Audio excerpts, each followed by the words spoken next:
ஆராதனை தினம் ஆராதனை, கற்பூர தீபம் கொண்டாராதனை. ஆராதனை தினம் ஆராதனை, ஸ்ரீமடப்பள்ளி காவு பகவதி அம்மனுக்கு ஆராதனை. மணப்பள்ளி காவு பகவதி என்று அழைக்கப்படும் அன்னைக்கு ஆராதனை. எங்கள் குல தெய்வத்திற்கு ஆராதனை. புகழ்பெற்ற ஆலயத்தில் உறையும் தேவிக்கு ஆராதனை. மடப்பள்ளியில் வைத்து வழிபடப்பட்ட தேவிக்கு ஆராதனை.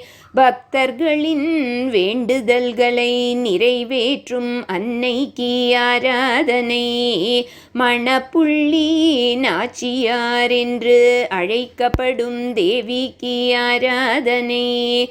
கருமை நிறத்தில் திருக்காட்சி தந்தருளும் பத்ரகாளி அம்மனுக்கு ஆராதனை. கோபம் கொண்ட ஈசனாரின் ஜடைமுடியில் இருந்து தக்ஷனின் யாகத்தில் உக்ரமாக தோன்றிய அன்னைக்கு ஆராதனை.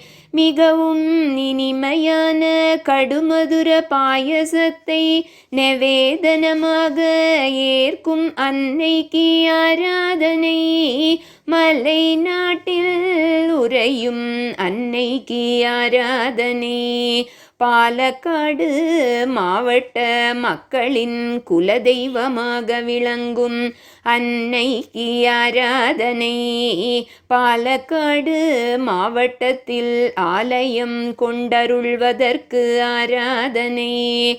மாநிலத்தில் உறையும் தேவிக்கு ஆராதனை. மலை நாட்டில் உறையும் தேவிக்கு ஆராதனை. மலை நாட்டு தெய்வமாக திருக்காட்சி தந்தருளும் அன்னைக்கு ஆராதனை. ஆராதனை தினம் ஆராதனை, கற்பூர தீபம் கொண்டாராதனை. ஆராதனை தினம் ஆராதனை, ஸ்ரீமடப்பள்ளி காவு பகவதி அம்மனுக்கு ஆராதனை. ஆராதனை தினம் ஆராதனை, கற்பூர தீபம் கொண்டாராதனை.